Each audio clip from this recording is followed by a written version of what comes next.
Les amis, Ferrari dispose d'un nouvel atout crucial pour rattraper Mercedes. Il s'appelle Maxime Martinez, il vient de la Formule 1 et c'est un spécialiste de la gestion de l'énergie électrique. Mais il y a plus encore. Shell travaille sur un carburant à très haute densité énergétique pour permettre à la Rossa d'embarquer moins de poids.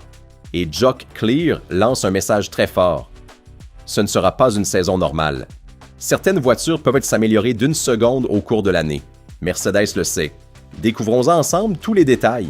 Mais avant tout, mettez un like, abonnez-vous et restez jusqu'à la fin.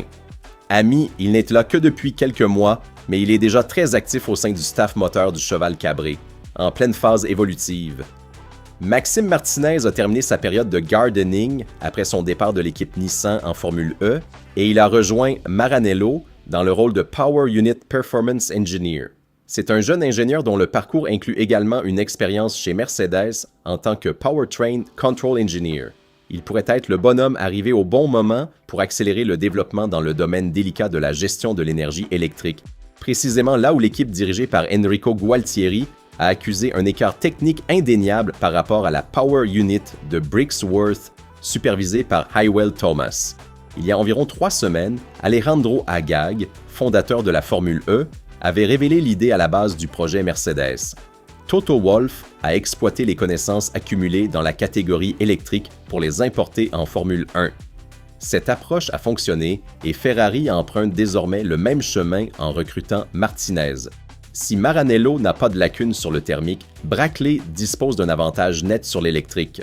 Mercedes pouvait compter sur une équipe en Formule E en plus de sa domination de 2014 à 2021.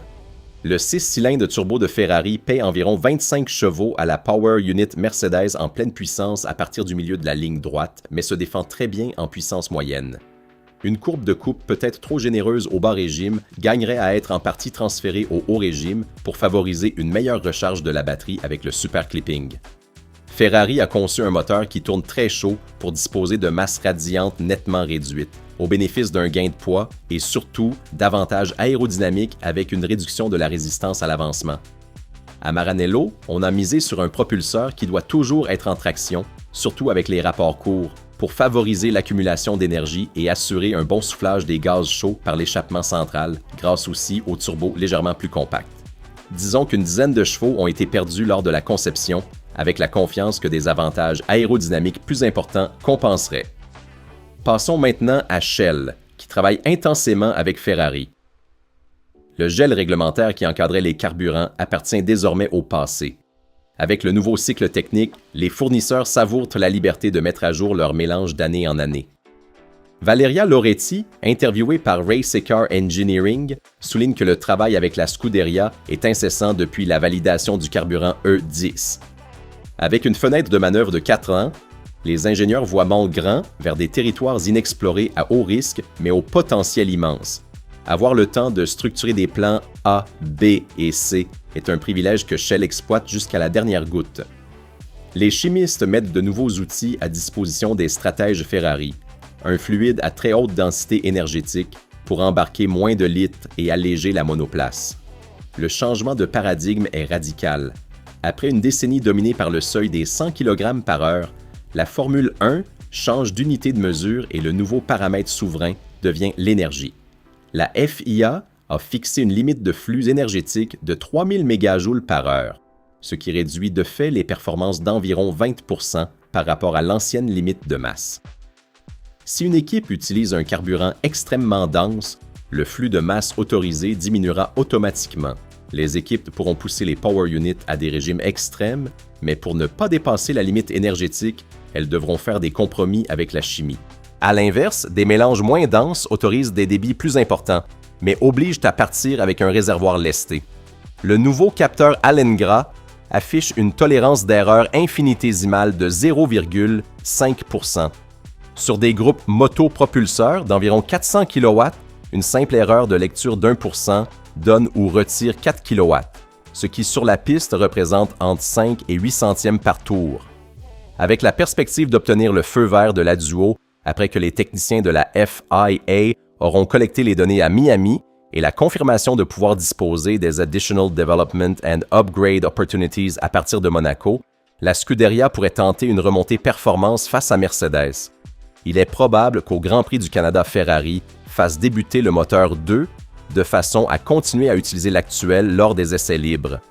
L'espoir est d'introduire la Power Unit 3 avec les solutions issues de la Duo à partir du Grand Prix de Belgique prévu à Spa-Francorchamps le 19 juillet. Le projet de Wolf Zimmermann présentait plusieurs problèmes de fiabilité. L'équipe de Gualtieri a donc décidé d'adopter un plan B. Le moteur actuel est celui de 2025 modifié, mais il ne présente pas de marge de développement. Jock Clear, fin connaisseur de la réalité de Maranello, où il a longtemps travaillé aux côtés de pilotes, d'ingénieurs et de responsables techniques, a offert une lecture très intéressante de la situation de la Scuderia. Au cours d'une longue conversation avec Peter Windsor, le Britannique a défendu le travail accompli à Maranello ces derniers mois, en soulignant que le 2026 de la Rossa est loin d'être terminé. Ferrari n'est pas encore au niveau de Mercedes en ce moment, mais elle est suffisamment proche. Ce ne sera pas une saison normale où on trouve 2 ou 3 dixièmes en un an. Certaines voitures peuvent s'améliorer d'une seconde, peut-être même plus au cours de la saison. Ce n'est vraiment pas fini. Et Mercedes le sait. Avec des règlements nouveaux et des Power Units encore loin de leur pleine maturité, la courbe de développement peut énormément déplacer les valeurs. D'ici le milieu du championnat et encore plus vers la fin de l'année, la grille peut changer considérablement. Clear a également défendu Hamilton en expliquant à quel point le passage dans une nouvelle équipe est complexe, même pour un pilote de son niveau. Quand on change d'équipe, on change de culture, on change l'ADN de l'équipe autant que celui de la voiture. Lewis a souffert parce que c'est difficile pour tout le monde. Mais avec une année d'expérience chez Ferrari, en construisant des relations et en apportant une partie de sa contribution au développement, on a vu la différence. Maintenant, il s'amuse parce qu'il a une voiture en laquelle il a plus confiance.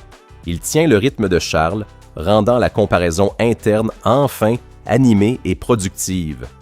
Le passage le plus intéressant concerne sans doute les départs, devenu l'une des signatures techniques de la Ferrari de ce début de saison.